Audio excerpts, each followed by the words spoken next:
Morning conference కు హాజరైన ప్రతి ఒక్కరికి హృదయపూర్వక వందనాలు తెలియజేస్తూ ప్రార్థనతో ఆ ఉదయకాలపు కార్యక్రమాన్ని ప్రారంభం చేద్దాం. 4509వ రోజు ప్రభు మరొక ఈ దినం ఈవిగా ఇచ్చిన దినానికి ప్రభువుని ఎంతగానో స్తుతిస్తూ ప్రారంభ ప్రార్థనతో కార్యక్రమాన్ని ప్రారంభం చేద్దాం. దేవదానం అంకులు ప్రారంభ ప్రార్థన చేయండి. ఓకే అన్నా, వందనాలు. వందనాలు. చేరి వచ్చిన దైవజనులకు, పెద్దలకు, పరిచారకులకు, పరిశుద్ధులైన సహోదర సహోదరులకు అందరికీ నా హృదయపూర్వక వందనాలు తెలియజేస్తాను. ప్రార్థన చేస్తాను. పరిశుద్ధుడు అయిన ప్రేమగల మా ప్రభువా, మీ ప్రియకుమారుడు మా రక్షకుడైన యేసుక్రీస్తు పరిశుద్ధ నామను బట్టి, మహోన్నతమైన అత్యున్నతమైన నామను బట్టి ఈ ఉదయకాలమున సజీవ లెక్కలో మేమందరము చేరటానికి, ఈ ఉదయమున మీ కృపతో మమ్మల్ని తృప్తిపరచడానికి గాను, అనుదిన ఉదయకాల వాక్య ధ్యానములు ధ్యానించటకు గాను 4509వ రోజుకు మమ్మల్ని నడిపించినందుకే స్తుతులు నాయన. అందరినీ మీ యొక్క కృపాస్తాల్లో భద్రపరచండి. అంతేకాదు నాయన, ఇప్పుడు పాటలు పాడేవారిని, ప్రభా వాక్యం చెప్పేవారిని, మరి ఇందులో పాలు పంపులు పొందే ప్రతి వారిని మీ కృపారేఖల కింద భద్రపరచమని ఆశీర్వదించమని, ఈ కూడిక అందరికీ దీవెనకరముగా ఉన్నట్లు చేయమని, వాతావరణం అందరికీ అనుకూలంగా ఉన్నట్లు చేయమని, మా ప్రభువును మా రక్షకునైన యేసుక్రీస్తు పరిశుద్ధ నామమున స్తోత్రం చెల్లించి వేడుకొని ప్రార్థన చేస్తున్నాము తండ్రి. ఆమేన్. వందనాలకు వందనాలన్న. రాజు వందనాలయ్యా. బ్రదర్ అన్న వందనాలన్నా. వందనాలు. ఎరుగని రీతిగా నన్ను దర్శించే నీ కృపా, ఇంతవరకు కాచెనే చెంత నుండి నీ కృపా, ఇంతవరకు కాచెనే చెంత నుండి నీ కృపా, అంతము వరకు నడిపించెనే అంతులేని నీ కృపా, కృపా కృపా కృపా, ఎరుగని రీతిగా నన్ను దర్శించే నీ కృపా, ఎరుగని రీతిగా నన్ను దర్శించే నీ కృపా, పావనమైన జీవన యాత్రలో క్షేమము నీచే నీ కృపా, పావనమైన జీవన యాత్రలో క్షేమము నీచే నీ కృపా, క్షణమైన నన్ను ఎడబాయక గమ్యము చేర్చే నీ కృపా, క్షణమైన నన్ను ఎడబాయక గమ్యము చేర్చే నీ కృపా, కృపా కృపా కృపా, యేసుని కృపా, యేసుని కృపా, ఎరుగని రీతిగా నన్ను దర్శించే నీ కృపా, ఎరుగని రీతిగా నన్ను దర్శించే నీ కృపా, ఇంతవరకు కాచెనే చెంత నుండి నీ కృపా, ఇంతవరకు కాచెనే చెంత నుండి నీ కృపా, అంతము వరకు నడిపించెనే అంతులేని నీ కృపా, కృపా కృపా కృపా, యేసుని కృపా, యేసుని కృపా. వాక్య సహాయం కొరకు ప్రార్థన. రవి మనోహర్ అన్న, వందనాలు బ్రదర్. వందనాలు బ్రదర్. వాక్యం కొరకు ప్రార్థన చేయండి. జూమ్ లో చేరి వచ్చిన అందరికీ ప్రేమ వందనాలు. వాక్యం కొరకు ప్రార్థన చేసుకుందాం. ప్రేమగల మా ప్రియ పరలోక తండ్రి, మహాపరిషుద్ధుడా, మహోగణుడా, ఈ ఉదయకాలం మీ పాసనలో మనల్ని సమకూర్చి మీ వాక్యం వినిపించడానికి మీరు సిద్ధపరిచిన మీ దాసుని బట్టి మీకు స్తోత్రములు చెల్లిస్తున్నాం. మా ప్రియులు మీ దాసులు చిరదల అబ్రహాం గారిని బట్టి మీ స్తుతులు స్తోత్రము. ఏ వాక్యము మాకు అవసరం ఆ వాక్యాన్ని మీరు సిద్ధపరిచారు. పరిశుద్ధాత్మ సహాయంతో మా మధ్యకు తీసుకుని వచ్చారు. మీకు స్తోత్రములు చెల్లిస్తున్నాం. ఇంతవరకు ప్రార్థన చేసిన వారు, పాట పాడిన వారిని బట్టి మీకు స్తుతులు స్తోత్రములు. ఈ కూడికను అధ్యక్షత వహించినటువంటి మా ప్రియులు పాల్ గారిని బట్టి మేము స్తుతిస్తున్నాం, స్తోత్రిస్తున్నాం. నిర్విరామంగా నడిపిస్తున్నటువంటి మా ప్రియులు బర్నబాస్ గారిని కూడా జ్ఞాపం చేసుకుంటున్నాం.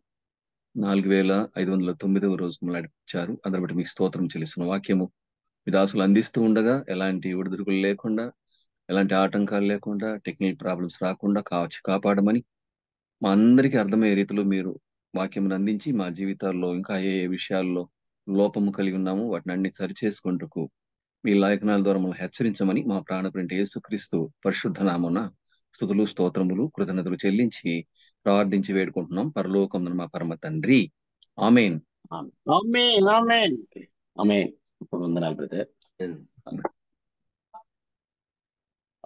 అబ్రహాం అన్న, వందనాలు.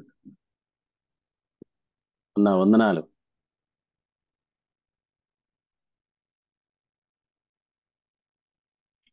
అబ్రహాం అని అన్మిట్ అవ్వండి.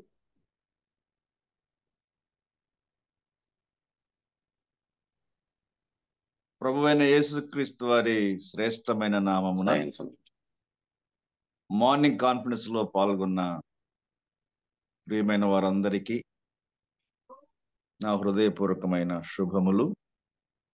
4509వ దినం ఈ అద్భుతమైన ఆనందకరమైన సమయాన్ని దేవుడు మనకు అనుగ్రహించారు.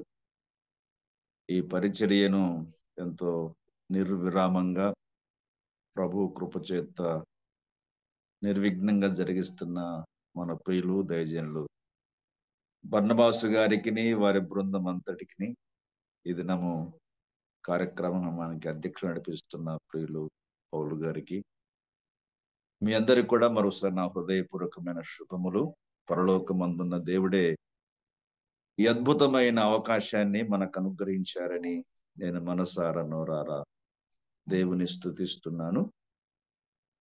ఈ ఉదయకాలము మన ధ్యానం కొరకు దేవుని వాక్యములో నుండి ఒక మాట చదువుకుందాం.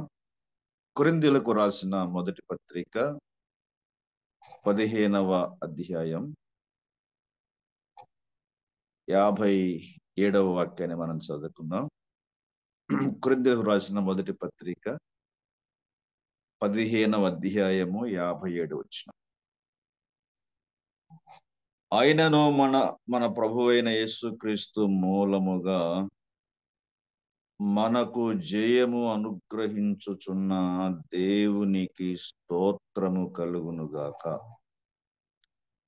ఆయనను మన ప్రభువైన యేసుక్రీస్తు మూలముగా మనకు జయము అనుగ్రహించుచున్న దేవునికి స్తోత్రము కలుగునుగాక.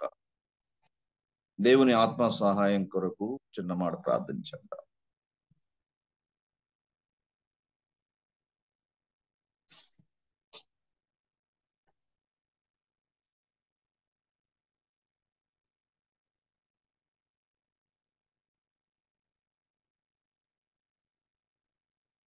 ప్రేమగల తండ్రి, కృపగల దేవా, స్తోత్రములు. మరొక మార్నింగ్ కాన్ఫరెన్స్ ని మాకు ఇవిగా అనుగ్రహించారు. 4509వ దినాన్ని మీరు మాకు దయచేశారు. ఇన్ని వందల దినాలుగా నిర్విఘ్నంగా, నిరాటంకంగా, నిర్విరామంగా మీరు జరిగిస్తున్న పరిచర్య కొరకు స్తోత్రం. ఈ పరిచర్యలో ఎంతో మంది దైవజనులను మీరు వాడుకొని మా ఆధ్యాత్మిక జీవితాలకు క్షేమము, నెమ్మది, అభివృద్ధి కలిగిస్తున్న విధానం కొరకై స్తుతులు చెల్లిస్తున్నా. ఎన్నో కుటుంబాలను ఎన్నో సంఘాలను మీరు ఆదరించారు. మీకు స్తోత్రం నాయన. మీ లేఖన సత్యములు నేర్చుకుంటూ మీ రాకడ కొరకై, మీ రాజ్యం కొరకై సిద్ధపరుస్తున్న విధానం కొరకై స్తోత్రాలు. ఈ భారభరితమైన పరిచర్యలో మా ప్రియ సోదరులు బర్నబాసు గారిని మీరు ఏర్పాటు చేసుకుని మరి ఎంతో క్రమశిక్షణతో నిర్విఘ్నంగా మీరు జరిగిస్తున్నారు. ఎంతో మంది సహకారులు కూడా మీరు అనుగ్రహించారు. స్తుతులు చెల్లిస్తున్నాం. మరి దినము చక్కగా నడిపిస్తున్న మా ప్రియులు మరి పౌలు గారిని బట్టి, వారి కుటుంబాన్ని బట్టి స్తోత్రం. పాటలు పాడిన వారిని బట్టి, ప్రార్థించిన వారిని బట్టి, ప్రార్థించబోతున్న వారిని బట్టి కూడా స్తుతులు చెల్లిస్తున్నాం. నేను కూడా మరొకసారి మీ బిడ్డలతో కలుసుకొని మంచి సహవాస భాగ్యాన్ని మాకు అనుగ్రహించారు. దేవా మీకు స్తోత్రం. మేము చదువుకున్న లేఖన భాగము ద్వారా, మీ దాసుని ద్వారా, మీ ఆత్మ ద్వారా మా అందరితో క్లుప్తంగా, యుక్తముగా, సూటిగా, తేటగా మాట్లాడి మా హృదయాలు తెప్రల చేస్తారని, మమ్మల్ని జీంపజేస్తారని, మీ రాకడ కొరకు మమ్మల్ని సంసిద్ధపరుస్తారని మా ప్రభువును మా రక్షకుడైన యేసుక్రీస్తు వారి దివ్య నామమున దీనులమై స్తుతించి వేడుకుంటున్నాము తండ్రి. ఆమేన్. ఆమేన్. ప్రభునందు ప్రియమైన సహోదరి సహోదరులారా, మరొక శ్రేష్టమైన సమయాన్ని దేవాది దేవుడు మనకు ఈవిగా అనుగ్రహించారు. నేను దేవుని మరొకసారి స్తుతిస్తా ఉన్నాను. 4509వ దిన ఉదయకాలపు కాన్ఫరెన్స్ లో మనం పాల్గొనడం చాలా సంతోషం. దేవుడే ఈ పరిచర్యను తన దాసుని ద్వారా జరిగిస్తూ కొనసాగిస్తున్నాడని నేను దేవుని స్తుతిస్తా ఉన్నాను. ఈ ఉదయకాలం మనము దేవుని వాక్యములో నుండి 3 మాటలు ధ్యానించాలని నేను ఆశ కలిగి ఉన్నాను. ఆల్రెడీ మనం ఒక మాట చదువుకున్నాం. కొరింథీ మొదటి పత్రిక 15వ అధ్యాయంలో మన ప్రభువైన యేసుక్రీస్తు మూలముగా మనకు జయము అనుగ్రహించుచున్న దేవునికి మహిమ కలుగును గాక, స్తోత్రం కలుగును గాక. ఈ వచనములో మనకు జయము అనుగ్రహించుచున్న దేవుడు అనే మాట గమనిస్తున్నాం. దేవుడు మనకు జయమును అనుగ్రహించేవాడు. అలాగే రెండో మాట మనము గమనిస్తా ఉంటే దేవుని వాక్యమైన బైబిల్లో నుండి యోహాను రాసిన మొదటి పత్రిక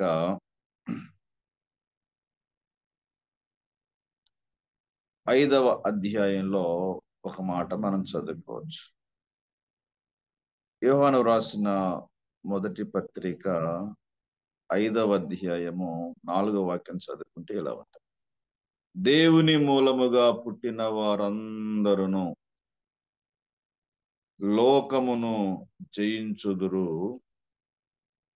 లోకమును జయించిన విజయము మన విశ్వాసమే.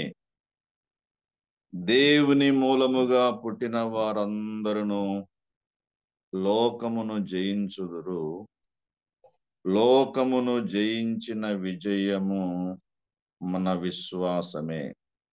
ఇక్కడ మనం గమనిస్తున్నప్పుడు లోకమును జయించిన విజయము, రెండో మాట విజయము, మొదటి మాట జయము. 1 కొరింథీ 15:57. రెండో మాట విజయము యోహాను రాసిన మొదటి పత్రిక 5వ అధ్యాయం 4వ వచనము. మూడో మాట జ్ఞాపకం చేసుకుందాము. రోమిలకు రాసిన పత్రికలో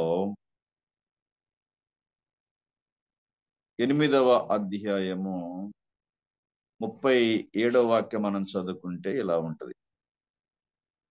రోమిలకు రాసిన పత్రిక 8:37.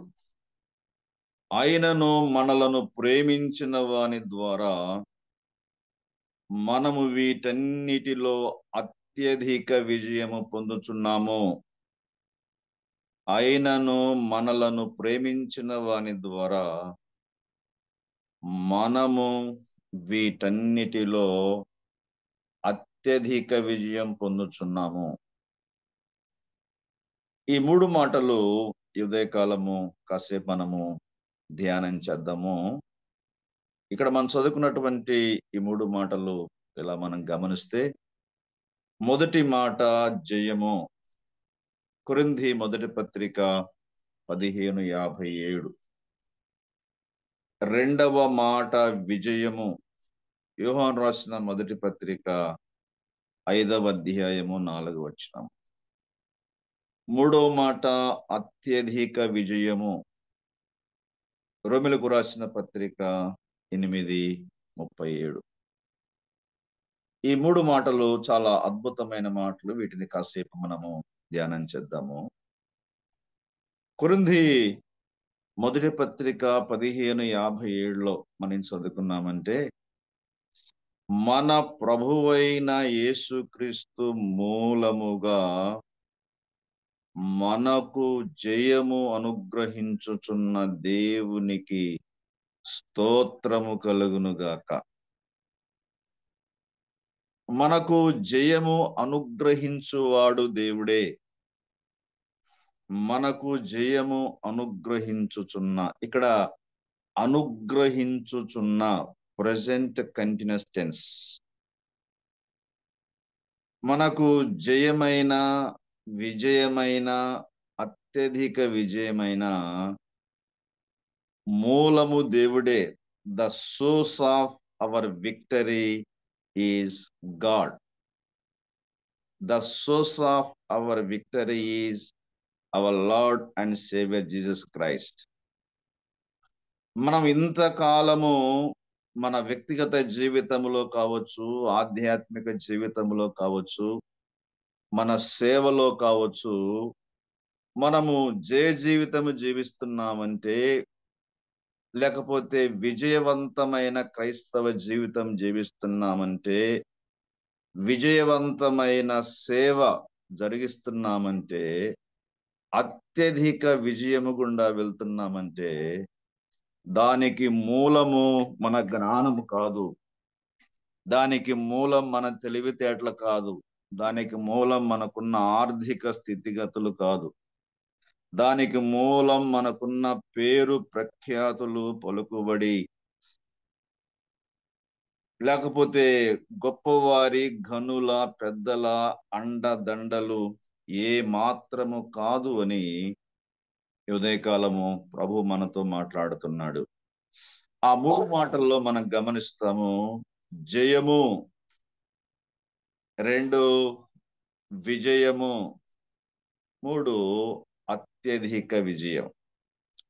మన దేవుడు మనల్ని జయపథ నడిపిస్తాడు.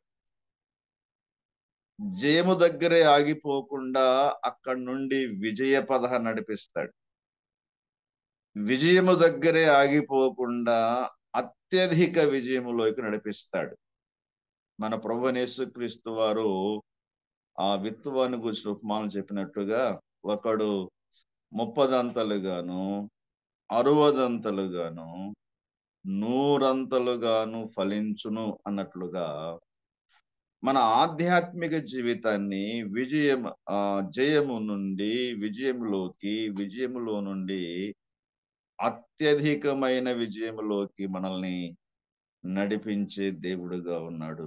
ఇక్కడ మనము ఏ మెట్టు దగ్గర ఉన్నామో గమనించాలి. ప్రతి విశ్వాసి, ప్రతి దైవజనుడు, దేవుని పని జరిగిస్తున్న మనం అందరం కూడా ఏదో ఒక మెట్టు దగ్గర ఉంటాం. అంతెందుకు, అసలు జయము అనే మొదటి మెట్టు ఎక్కావా లేదా? చాలా మందిని అపవాది సులభముగా ఓడిస్తున్నాడు. చాలా మంది ఆధ్యాత్మిక జీవితంలో, కుటుంబ జీవితములో, సేవా జీవితములో ఓటమి పాలైపోతున్నారు. అసలు విజయం అనేది ఎట్లా ఉంటుందో, విజయ ఆ రుచి, విజయం యొక్క రుచిని విజయానుభవం లేని వారుగా ఉన్నారు అని మనం చెప్పవచ్చు. నా ప్రియమైన సహోదరి సహోదరులరా, నీవు ఓడిపోవడానికి ఏ కారణమో, ఓటమి పాలు కావడానికి ఏ కారణమో మనకు మనమే పరిశీలించుకొని పరీక్షించుకొని విజయము అనే మెట్టు ఎక్కాలి. అక్కడ నుండి దేవుడు మనల్ని ఆ జయము అనే మెట్టు ఎక్కాలి.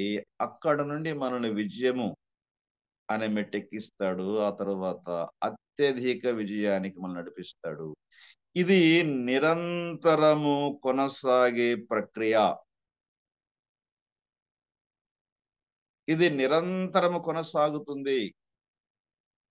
మనం ఈ లోకాన్ని విడిచేంత వరకు, మన ప్రభువైన యేసుక్రీస్తు వారు వచ్చేంత వరకు కూడా ఈ ప్రక్రియ కొనసాగుతూనే ఉంటుంది. వివరంగా మనం చెప్పుకోలేం, కానీ ముఖ్యమైన కొన్ని మాటలు నేను మీకు జ్ఞాపకం చేస్తాను. ఈ కొరింథీయులకు రాసిన మొదటి పత్రికలో జయము అని మాట్లాడుతున్నప్పుడు ఆ అధ్యాయాన్ని, ఆ సందర్భాన్ని మనం జ్ఞాపకం చేసుకుంటే, ఈ కొరింథీయులకు రాసిన మొదటి పత్రిక 15వ అధ్యాయంలో 2 విషయాలు మనకు కనబడతాయి. మొదటి 11 వచనాలు మనం చదువుతున్నప్పుడు సువార్త సేవలో జయం, లేకపోతే ఆత్మల రక్షణలో జయం. పౌలు గారు ఈ పత్రిక, ఈ అధ్యాయ ప్రారంభం నుంచి రాస్తూ సువార్తను మనకు పరిచయం చేస్తున్నాడు. లేఖనముల ప్రకారము క్రీస్తు మన పాపము నిమిత్తం మృతి పొందెను, సమాధి చేయబడును, లేఖనముల ప్రకారం 3 దినం లేకపోవడనని 3వ వచనంలో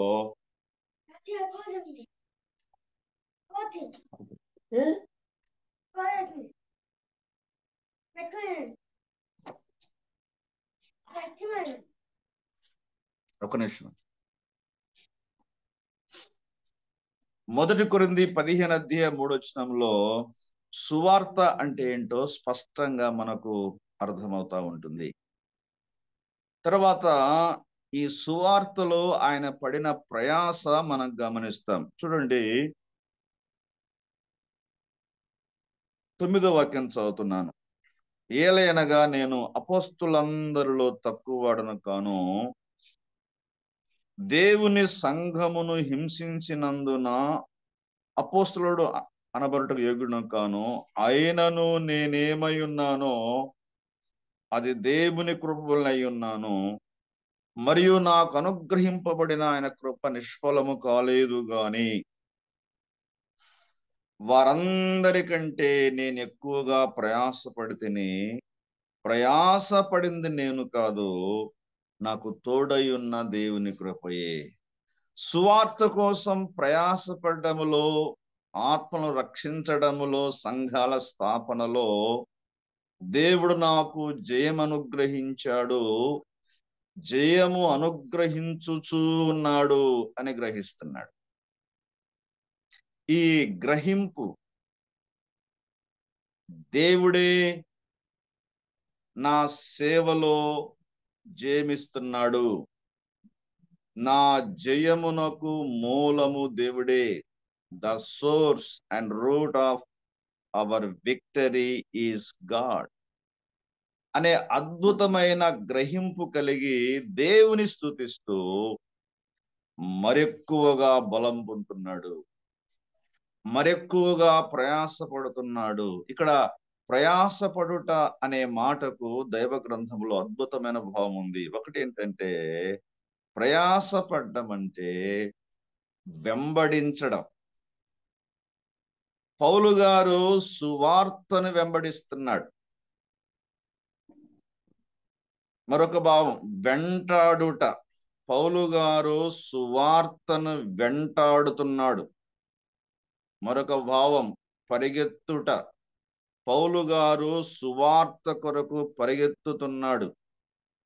నా ప్రియమైన సహోదరి సహోదరులారా, విశేషంగా దైవ సేవకులారా, సువార్థికులారా, పెద్దలారా, మనము వేటిని వెంటాడుతున్నాం, వేటి వెంట వెళ్తున్నాం, దేనికోసం పరిగెడుతున్నాం? మన పరుగు, మన వేట సువార్త కొరకేనా? ఏ ప్రభువైతే మన కొరకు లేఖనముల ప్రకారము క్రీస్తు మన పాపముల నిమిత్తము మృతి పొందెను, ఏ ప్రభువైతే మన పాపముల నిమిత్తం మృతి పొందాడో, ఏ ప్రభువైతే చనిపోయి సమాధి చేయబడి తిరిగి లేచాడో, ఆ సువార్తను రెండు చేతులా ఒడిసి పట్టుకుని పాపములో, లోకములో జీవిస్తున్న వ్యక్తులకు సువార్త ప్రకటించడానికి పరుగులు తీయాలి. చాలా విచారకరం ఏంటంటే, చాలా మంది రోజుల్లో ఈ సువార్త వెంట పరిగెత్తకుండా ఎటెటో పరిగెడుతున్నారు. సమయాన్ని, శక్తిని, ధనాన్ని వృధా చేసుకుంటూ దైవరాజ్య వ్యాప్తి చేయకుండా ఉన్నారు. విచారకరం. ఇక్కడ జయము అనుగ్రహిస్తున్నాడు అంటే మొదటి మాట సువార్త పరిచర్యలో జయం. ఇక రెండో భాగం మనం గమనిస్తే 12 నుంచి చివరి దాకా మనం చదువుతా ఉంటే ఇక్కడ మరణం మీద జయం అనే మాట ఉంటుంది. ఈ విషయం అంతా మనం గమనిస్తున్నప్పుడు ఆ మృతుల పునరుద్ధానాన్ని గురించి ప్రస్తావిస్తూ మన ప్రభువైన యేసుక్రీస్తు మూలముగా మనకు మృతులలో నుండి పునరుద్ధానము కలుగుతుంది. We are conquering the death. మనము మరణమును జయిస్తున్నాము, మరణం మీద మనము జయం పొందబోతున్నామని చాలా సోదాహరణముగా, అద్భుతంగా, ఆశ్చర్యకరంగా ఈ అధ్యాయం అంతా పౌలు గారు వివరిస్తా ఉన్నాడు. చూడండి, ఒక మాట ఉంటది, మనకు తెలిసిన మాటలు ఇవన్నీ జ్ఞాపకం చేస్తున్నాను అంతే. 55వ వచనములో, ఓ మరణమా నీ విజయం ఎక్కడా, ఓ మరణమా నీ ముల్లెక్కడా. అంటే మరణం మీద విజయం పొందామంటే ఆ 56లో అన్నాడు, మరణపు ముళ్ళు పాపము, పాపమునకున్న బలము ధర్మశాస్త్రమే. అంటే మనము పాపం మీద జయం పొందాము. యేసు రక్తములో పాపములు కడుక్కున్నప్పుడు పాపం మీద మనము విజయం పొందాము. లేకపోతే పాప ప్రభావము నుండి we are redeemed from the power of sin. పాపము యొక్క శక్తి నుండి మనం విడిపించబడ్డాం. ఈ సువార్త దగ్గర మనం రాక మునుపు, సువార్తను వినక మునుపు, విశ్వసించక మునుపు, యేసుక్రీస్తు ప్రభువును అంగీకరించక మునుపు we are under the slavery of sin. పాప బానిసత్వము క్రింద ఉన్నాం. పాపము చేయి ప్రతివాడును పాపమునకు దాసుడు అన్నట్లుగా ఉన్నాం. ఎప్పుడైతే యేసుక్రీస్తు ప్రభు వారి యొక్క శిలువ సువార్తను విన్నామో, ఆ సువార్తకు లోబడ్డామో, మనము పాపము యొక్క శక్తి నుండి, పాప ప్రభావం నుండి విడిపించబడే జయాన్ని పొందాం. పాప స్వభావము నేటికి ఇప్పటికీ మనలో ఉంది, గాని ఆ పాపమును ఎదిరించి జయించే శక్తిని మనం పొందుకున్నాం. ఎప్పుడైతే పాపము నుండి విడిపించబడ్డామో, ఆ తర్వాత మరణం మీద కూడా మనకు జయం కలిగింది. ఈ పాపానికి మూలం ఏంటంటే ధర్మశాస్త్రమే. ఇలా చెప్తున్నాను, ధర్మశాస్త్రం మీద జయం కలిగింది, పాపం మీద జయం కలిగింది, 3 మరణం మీద కూడా జయం కలిగింది. ఈ 2 విషయాలను, అద్భుతమైన విషయాలను ఈ అధ్యాయం రాస్తూ అన్నాడు, మన ప్రభువైన యేసుక్రీస్తు మూలముగా మనకు జయము అనుగ్రహించుచున్న దేవునికి స్తోత్రము కలుగునుగాక. మనకు జయము అనుగ్రహించుచున్న దేవునికి స్తోత్రము కలుగునుగాక. అంటే కింద అన్నాడు 58లో, కాగా నా ప్రియ సహోదరులారా, మీ ప్రయాసము ప్రభునందు వ్యర్థము కాదని ఎరిగి స్థిరులను, కదలని వారును, ప్రభువు కార్యాభివృద్ధి యందు ఎప్పటికి ఆసక్తులయ్యుండు. అంటే మనకు ప్రభు జయము అనుగ్రహిస్తూ ఉన్నాడు కాబట్టి మీరు స్థిరంగా ఉండండి, కదలకుండా ఉండండి. ఇప్పుడు మీకు కలిగి ఉన్న ఈ ఆసక్తిని తుదమట్టు కొనసాగించండి. మీ ప్రయాసము ఎన్నటికీ వ్యర్థం కాదు, మీ పరుగు వృధా కాదు, మీ వేట వృధా కాదు. దేనిని వెంబడిస్తున్నారో, దేనికోసం పరిగెడుతున్నారో మీ పరుగుకు ఖచ్చితంగా పందెములో గెలిస్తే దేవుడు అక్షయమైన నిర్మలమైన వాడబారని కిరీటమును మీకు అనుగ్రహించబోతున్నాడు అని ఇక్కడ కొరింథీలో ఉన్న విశ్వాసులను పౌలు గారు పురికొల్పుతున్నాడు, హెచ్చరిస్తూ ఉన్నాడు. కాబట్టి జయము అనుగ్రహిస్తున్న దేవుడు అనే మాటలో ఈ అధ్యాయం యొక్క కాంటెక్స్ట్ లో ఈ మాటలు మనకు కనబడతాయి. తర్వాత మనము యోహాను రాసిన మొదటి పత్రిక 5వ అధ్యాయము 4వ వాక్యాన్ని మనము మళ్ళా చదువుకుంటే అద్భుతమైన మాటలు మనకు కనబడతాయి. యోహాను రాసిన మొదటి పత్రిక 5:4. దేవుని మూలముగా పుట్టిన వారందరూ లోకమును జయించుదురు, లోకమును జయించిన విజయము మన విశ్వాసమే. ఇక్కడ జయము అనే పదానికి వి అనే ధాతువు తోడైంది, అప్పుడు విజయము అయిపోయింది. లోకమును జయించిన విజయము మన విశ్వాసమే. దేవుని మూలముగా పుట్టుట, దేవుని మూలముగా పుట్టిన వారందరూ. యోహాను పత్రికలో చదువుకోండి, ఆ మాట పదే ఉంటది. దేవుని మూలముగా పుట్టిన వాని యందు, దేవుని మూలముగా పుట్టిన వారందరూ. దేవుని మూలముగా పుట్టుట అంటే ఏంటో యోహాను సువార్త 1వ అధ్యాయంలో ఉంది. వారు దేవుని మూలముగా పుట్టిన వారే గాని శరీరేచ్ఛ వలనైను మానుషేచ్ఛ వలన పుట్టిన వారు కాదు అన్నాడు. అంటే రక్షణ అనేది, దేవుని బిడ్డలుగా తీర్చబడ్డం అనేది శరీరేచ్ఛ వలన మానుషేచ్ఛ వలన కలిగినది కాదు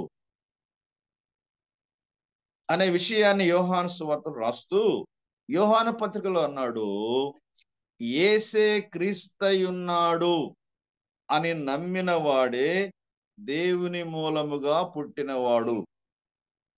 ఆ రోజుల్లో కొంతమంది యూదులైనా ఆ తర్వాత కాలములు అన్యులైనా యేసు క్రీస్తు కాడు అని బోధిస్తున్నారు, నమ్ముతా ఉన్నారు. యేసు వేరే, క్రీస్తు వేరే, మనం ఎదురు చూస్తున్నటువంటి మెస్సియా ఈయన కాదు అని బోధిస్తున్నారు.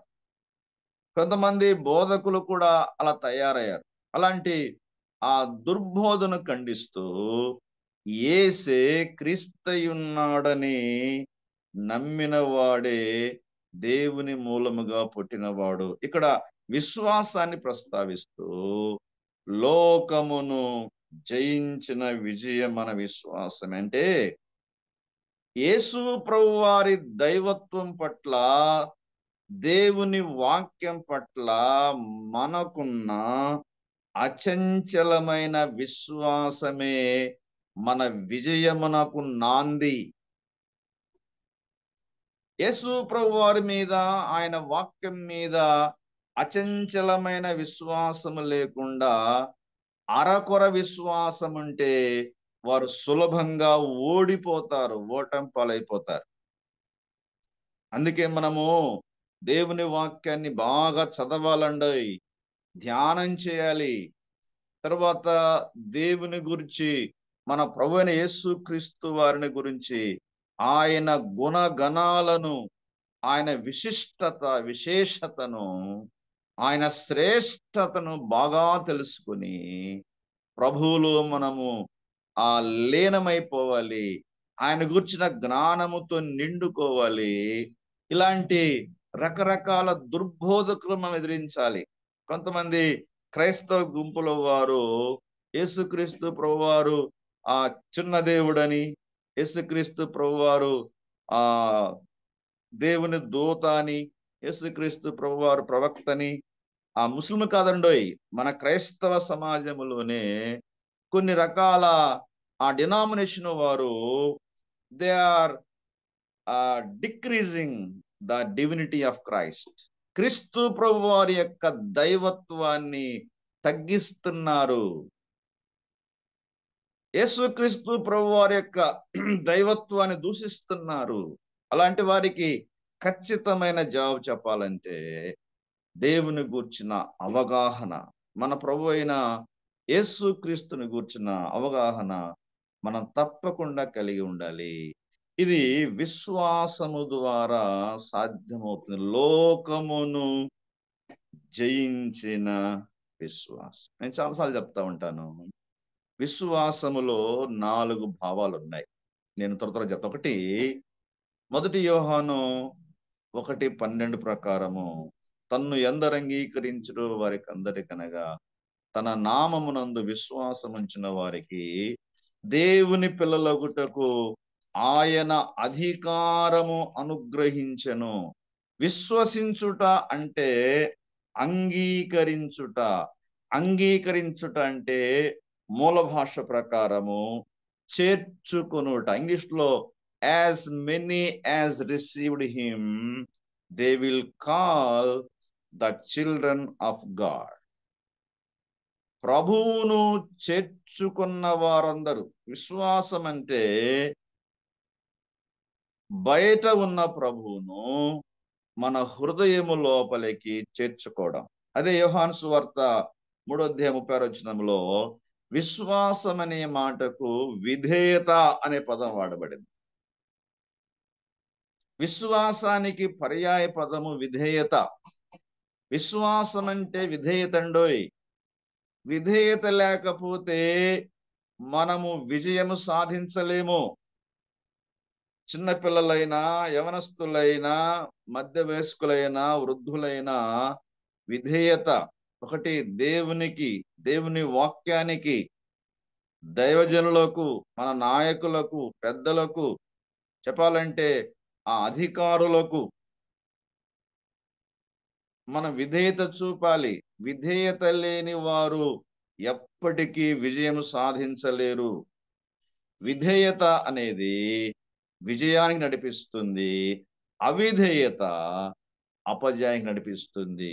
ఇక 3వ మాట జ్ఞాపకం చేస్తున్నాను. విశ్వాసము అంటే ఆనుకోవడం. యెషయా గ్రంథం 26:3 ప్రకారము, ఎవని మనస్సు నీ మీద ఆనుకునునో వారిని పూర్ణ శాంతి గలవానిగా కాపాడదు. ఏలయనగా అతడు నీ యందు విశ్వాసముంచి ఉన్నాడు. ఎవని మనస్సు నీ మీద ఆనుకునునో అంటూ కింద అన్నాడు, ఏలయనగా అతడు నీ యందు విశ్వాసముంచి ఉన్నాడు. విశ్వాసము ఈజ్ ఈక్వల్ టు ఆనుకునుట, leaning on God, leaning on the word of God. దేవుని మీద, దేవుని వాక్యం మీద ఆనుకోవడం. నా ప్రియమైన సహోదరి సహోదరులారా, on whom are you leaning? మీరెవరి మీద ఆనుకుంటున్నారు? నేను ఎవరి మీద ఆనుకుంటున్నాను? ఎవరి మీద ఆధారపడతా ఉన్నాం? దేవుని మీదేనా? దేవుని వాక్యం మీదనేనా? లేకపోతే మనుషుల మీదనా? మనుషుల మీద ఆనుకోకూడదండి. వారి మీద ఆధారపడకూడదు. మనుషులతో మనం సహవాసం కలిగి ఉండాలి, కలిసి ప్రార్థన చేసుకోవాలి, కలిసి సేవ చేయాలి, కలిసి నడవాలి. గాని ఏ విశ్వాసి, ఏ సేవకుడు, ఏ నాయకుడు మరొకరి మీద ఆనుకోకూడదు, ఆధారపడకూడదు. ఆనుకోవడం వేరు, మరొక కోణంలో ఆనుకోవడం ఉంటుంది. కానీ భక్తి జీవితంలో, విశ్వాస జీవితంలో, కష్టాల్లో, ఇబ్బందుల్లో, బాధల్లో ఆనుకోవాలి. నెహెమ్యా గ్రంథం 3వ అధ్యాయంలో మనం గమనిస్తున్నప్పుడు, వారు ప్రాకారం కడతా ఉన్నప్పుడు ఆ ఒకరిని ఒకరు ఆనుకొని కట్టారు. అది వేరు. పనిలో మనం ఆనుకుంటాం, ఎవరికి వారు వేరుగా ఉండకూడదు. ఈ రోజుల్లో గమనిస్తే ఒక గ్రామములో ఒక పట్టణములో కొన్ని సంఘాలు ఉంటే ఎవరి బృందం వారిదే, ఎవరి గ్రూపు వారిదే, ఎవరి రాజకీయం వారిదే, ఒకరి మీద ఒకరు ఆనుకోలేరు. చిన్న చిన్న సమస్యలు కదా పరిష్కరించుకోలేకపోతున్నాం. మన నాయకులు కూడా కలపకుండా విడదీస్తున్నారు. ఆనుకోలేని పరిస్థితి, సహవాసములో భంగం ఏర్పడతా ఉంది. అది వేరు. కానీ భక్తి జీవితంలో మన ఇబ్బందుల్లో, మన కష్టాల్లో, మన బాధల్లో మనం ప్రభు మీద ఆనుకోవాలి. పరమితములు ఉంటది. అరణ్యములో ప్రయాణం చేస్తున్న సులమిత ఉంటది. తన ప్రియుని మీద ఆనుకొని అరణ్యములో ప్రయాణం చేస్తుంది ఎవతే. ఆ కీకారణ్యములో, భయంకరమైన అరణ్యములో, క్రూర మృగములతో కూడిన అరణ్యములో ఆ ప్రియురాలు ప్రియుని మీద ఆనుకొని ధైర్యంగా ముందుకెళ్తుంది. కారణం ఏంటంటే ప్రియుని మీద ఆనుకున్నది. ఇక 4వ మాట జ్ఞాపం చేస్తాను. విశ్వాసము అంటే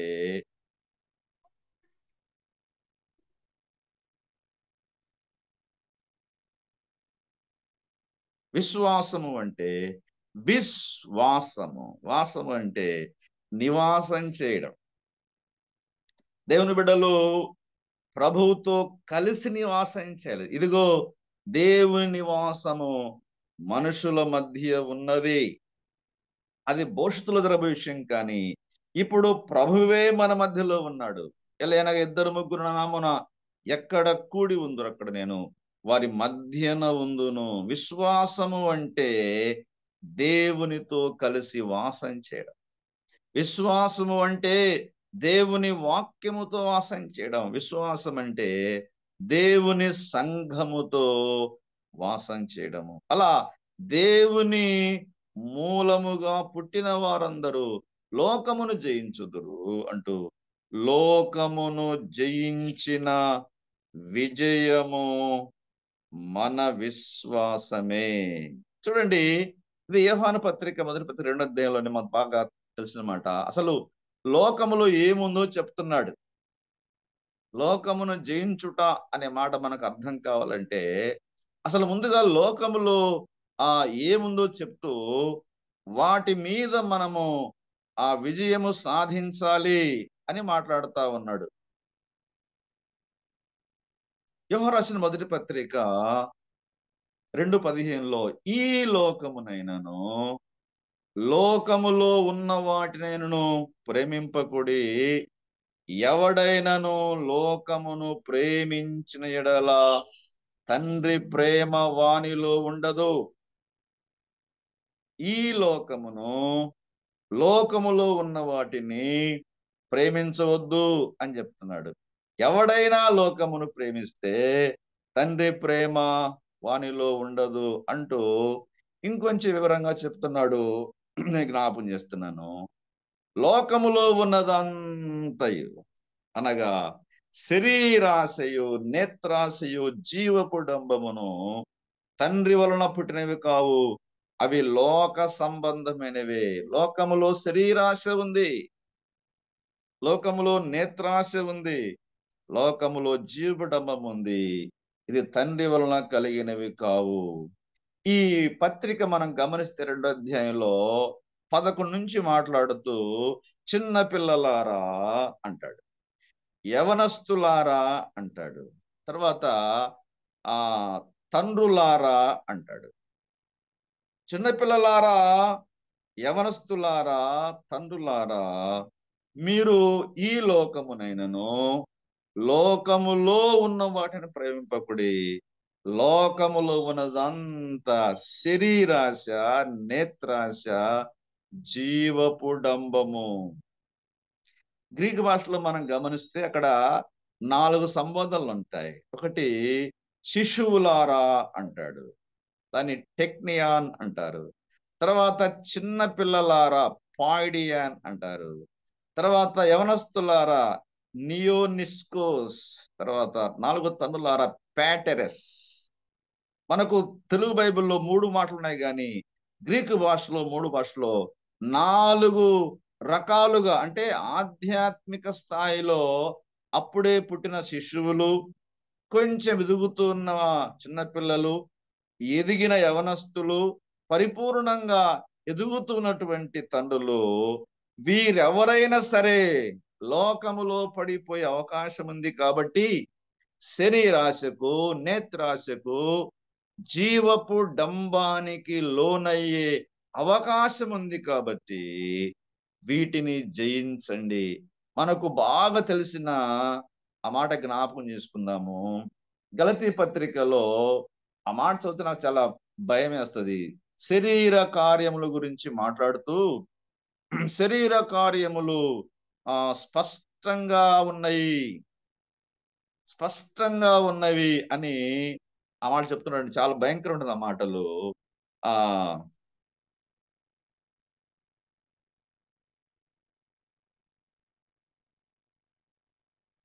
అక్కడ 15 రకాల వాటిని ప్రస్తావిస్తాడు. ఈ 15 కార్యాలు ప్రస్తావిస్తూ వీటిని చేయువారు దేవుని రాజ్యానికి పాత్రులు కారు అంటాడు. 15 రకాల కార్యాలు.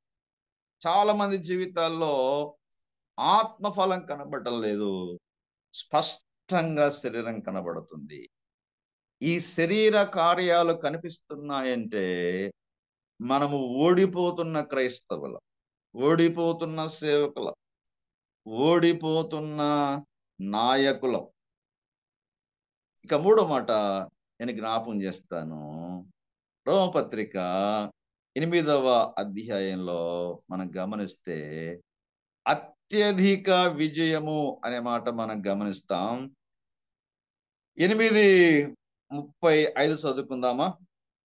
8:35. క్రీస్తు ప్రేమ నుండి మనం ఎడబాపు వాడెవడు? శ్రమ అయినను, బాధ అయినను, హింస అయినను, కరవైనను, వస్త్రహీనత అయినను, ఉపద్రవమైనను, ఖడ్గమైనను మనలను ఎడబాపునా. వింటున్నారా? 1 శ్రమ, 2 బాధ, 3 హింస, 4 కరువు, 5 వస్త్రహీనత, 6 ఉపద్రవము, 7 ఖడ్గము మనల్ని ఎడబాపునా అని చెప్తూ 37 అంటున్నాడు. చూడండి, 37 ఏమంటే అద్భుతమైన మాట ఇది. మనమందరం గుర్తుపెట్టుకోవాల్సిన మాట ఏంటంటే 37వ వచనాన్ని మనం చదువుకుంటే ఇలా ఉంటది. ఆయనను మనలను ప్రేమించిన వాని ద్వారా మనము వీటన్నిటిలో అత్యధిక విజయం పొందుతున్నాము. వీఆర్ మోర్ కాంక్వరర్స్ అని ఉంటుంది అన్నమాట. విజయం మాత్రమే కాదు, జయం మాత్రమే కాదు, విజయం మాత్రమే కాదు, ఇక్కడ అత్యధిక విజయము. ఎంత మంచి మాట అండి! అత్యధిక విజయం. లోకమును జయించిన విజయం మన విశ్వాసమే. కొన్నిసార్లు దేవుని సేవలో, దేవుని పనిలో, విశ్వాస పరీక్షలో శ్రమ ఉంటుంది, బాధ ఉంటుంది, హింస ఉంటుంది, కరువు ఉంటుంది, వస్త్రహీనత ఉంటుంది, ఉపద్రవం ఉంటుంది, ఖడ్గమైన ఉంటుంది. ఇవి ఏవి కూడా మనలను క్రీస్తు ప్రేమ నుండి ఎడబాపలేవు. Nothing can separate us from the agape love of God. క్రీస్తు యొక్క స్వార్థపూరితమైన, నిస్వార్థపూరితమైన, త్యాగపూరితమైన, అనిర్వచనీయమైన ప్రేమ నుండి లోకములో మనల్ని ఏది కూడా వేరు చేయలేదు.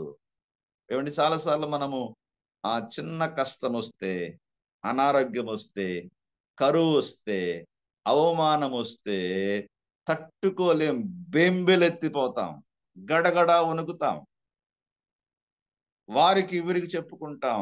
ఏ రోజైనా దేవా నాకు ఇచ్చిన అనారోగ్యాన్ని బట్టి నీకు స్తోత్రం, నాకు ఇచ్చిన కరువును బట్టి నీకు స్తోత్రం, నా మీకు వచ్చిన ఖడ్గాన్ని బట్టి నీకు స్తోత్రం, ఉపద్రవాన్ని బట్టి నీకు స్తోత్రం అయ్యా. ఎన్ని వచ్చినా క్రీస్తు ప్రేమ నుండి నేను వేరైపోకుండా నన్ను స్థిరపరచు, బలపరచు. అత్యధిక విజయాన్ని అనుగ్రహించు అని ప్రార్థించిన దాఖలాలు మనకున్నాయా? మన దేవుడు మనల్ని జయము నుండి విజయములోకి, విజయములో నుండి అత్యధిక విజయములోకి నడిపించాలని ఆయన ఆశపడుతూ కొన్ని ఇబ్బందుల గుండా, శ్రమల గుండా, కష్టాల గుండా, బాధల గుండా నడిపిస్తూ నేను వీటన్నిటిని జయించాను. యోహాను సువార్త 16:33 నాయందు మీకు సమాధానం మాట చెబుతున్నాను, లోకములో మీకు శ్రమ కలుగును, ఆయనను ధైర్యం తెచ్చుకునుడి, నేను లోకమును జయించి ఉన్నాను. లోకములో మీకు శ్రమ కలుగును, ఆయనను ధైర్యం తెచ్చుకోండి, be of good cheer, I have overcome the world. మన ప్రభువైన యేసుక్రీస్తు వారు విశ్వ విజేత. అప్పుడప్పుడు ఆ ఫుట్బాల్ గేమ్ కానీ, క్రికెట్ గేమ్ కానీ, ఆ ఖోఖో ఇవి గెలుస్తుంటారు, భారత్ విశ్వ విజేత, ఆస్ట్రేలియా విశ్వ విజేత, న్యూజిలాండ్ విశ్వ విజేత. ఒక ఆటలో వారు కొన్ని దేశాల మీద, 5-10 దేశాల మీద.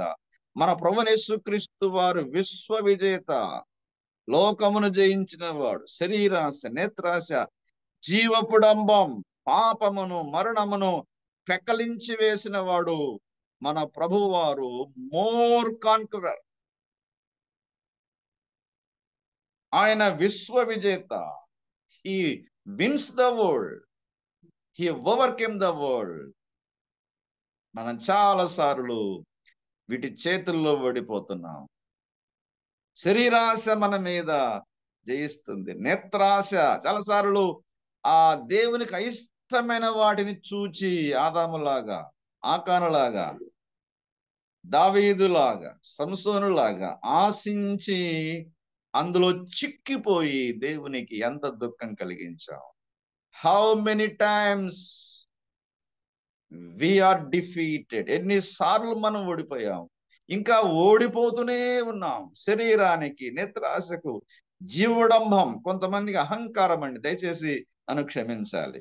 మంచిగా పాట పాడితే అహంకారం, 4 ప్రసంగాలు చేస్తే అహంకారం, కొంచెం దేవుడు ఒక పెద్ద సంఘం ఇస్తే అహంకారం, 10 మంది పిలుచుకుంటే అహంకారం, నాయకత్వ లక్షణం అంటే అహంకారం.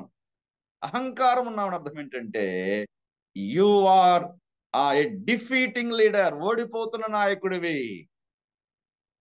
దేవుడు నీకు నాయకత్వం ఇస్తే, అధికారం ఇస్తే ఇంకా తగ్గించుకొని దీన మనసు కలిగితే you are a victorious leader. విజయ పదాన పయనిస్తున్న నాయకుడివి. కానీ అహంకరిస్తే ఓడిపోతున్న వాడవు, ఓడిపోతున్న వారం మనం. కాబట్టి లోకములో ఉన్నది ఏది కూడా మనల్ని ఓడించకుండా మన ప్రభువైన యేసుక్రీస్తు ఎలాగైతే శరీరాశ, నేత్రాశ, జీవడంబం, లోకమును, పాపమును జయించాడు, మానవాళిని కూడా విజయ పదాన నడిపించడానికి, అవమానం పొందడానికి, ఉమ్మి వేయించుకోవడానికి, దెబ్బలు తినడానికి, రక్తమంతా ధారపోయడానికి ఎలా సంసిద్ధపడి సావును, సమాధిని జయించి తిరిగి లేచాడో, ఆయన మాదిరిలో ఆ పంధాన మనం కూడా విజయ పంధాన పయనించి ప్రభుకు సాక్ష్యంలో నాశపడుతూ ప్రేమతో నా మాటలు ముగిస్తున్నాను. దేవుడి వాక్యాన్ని మన కొరకు దీవించుగాక. ఆమేన్. అందరికీ ఉన్నారు. వందనాలు. కుప్పేరపాలెం పాలన అన్మిట్ అవ్వండి.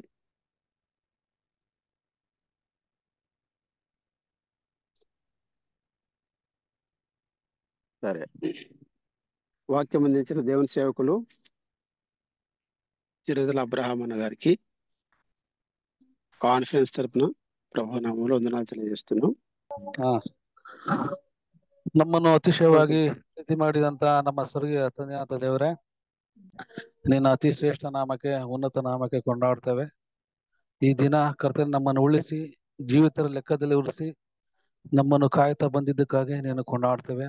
ಕರ್ತನೆ, ಈ ದಿನ ಝೂಮ್ ಆಪ್ ನಲ್ಲಿ ಸೇರಿ ಕರ್ತನ ಜೀವಳ ವಾಕ್ಯ ಕೇಳಲಿಕ್ಕೆ ಕೃಪೆ ತೋರಿದ್ದಕ್ಕೆ ಸ್ತೋತ್ರ. ಹಾಗೂ 4519 ದಿನಕ್ಕೆ ನೀನು ನಡೆಸಿದ್ದಕ್ಕಾಗಿ ನೀನನ್ನು ಕೊಂಡಾಡ್ತಾ ಕರ್ತನೆ. ಇಷ್ಟು ದಿನಗಳ ಕಾಲ ತಂದೆ ಎಲ್ಲರ ಜೊತೆಗಿದ್ದು ತಂದೆ ಯಾವ ಆಟಂಕವಿಲ್ಲದೆ ಒಳ್ಳೆ ರೀತಿಯಲ್ಲಿ ಚಂದವಾದ ರೀತಿಯಲ್ಲಿ ನಿನ್ ಜೀವಳ ವಾಕ್ಯಗಳನ್ನು ಅನೇಕ ಸಹೋದರಗಳ ಮುಖಾಂತರ ಕರ್ತನೆ ನಮಗೆ ತಿಳಿಯಪಡಿಸಿರೋದಕ್ಕಾಗಿ ನೀನನ್ನು ಕೊಂಡಾಡ್ತೇವೆ. ಆ ಜೀವಳ ವಾಕ್ಯಗಳನ್ನ ಕೇಳಿ ನಾವು ನಮ್ಮ ಹೃದಯದಲ್ಲಿ ಅಳವಡಿಸಿಕೊಂಡು ಈ ಲೋಕದಲ್ಲಿ ನಾವು ಎಡಕ್ಕಾಗಲಿ ಬಲಕ್ಕಾಗಲಿ ಬೀಳದ ಹಾಗೆ ನಿನ್ನ ಹೆಜ್ಜೆ ಜಾಡಿನಲ್ಲಿ ನಡಲಿಕ್ಕಂತೆ ನಮ್ಮ ನಡೆಸು. ವಾಕ್ಯ ಹೇಳಿರುವಂತ ಸಹೋದರನ ಇನ್ನೆಚ್ಚಾರದಲ್ಲಿ ಬಲಪಡಿಸು. ಹಾಗೂ ಕರ್ತನೆ ಅವ್ರು ಮಾಡುವಂತ ಸೇವೆಗಳನ್ನ ಅಭಿವೃದ್ಧಿಪಡಿಸು.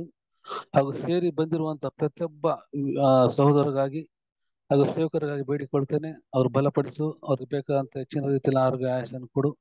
ಹಾಗೂ ಇನ್ನೂ ಹೆಚ್ಚಾದ ರೀತಿಯಲ್ಲಿ ತಂದೆ ಮುಂದಿನ ದಿನಗಳಲ್ಲಿ ಯಾವ ವಾಕ್ಯ ಯಾವ ಹೃದಯಕ್ಕೆ ಬೇಕು ಆ ವಾಕ್ಯಗಳನ್ನು ತಂದೆ ನೀನು ತಿಳಿಪಡಿಸಬೇಕಾಗಿ ಬೇಡಿಕೊಳ್ಳುತ್ತಾ ಈ ಚಿಕ್ಕ ಪ್ರಾರ್ಥನೆಗಳನ್ನು ನಮ್ಮ ಕರ್ತನ ರಕ್ಷಕನಾದ ಯೇಸು ಕ್ರಿಸ್ತನ ಹೆಸರಿನಲ್ಲಿ ಎಲ್ಲವನ್ನು ಅರ್ಪಿಸಿ ಬೇಡಿಕೊಳ್ಳುತ್ತೇವೆ ನಮ್ಮ ತಂದೆಯೇ.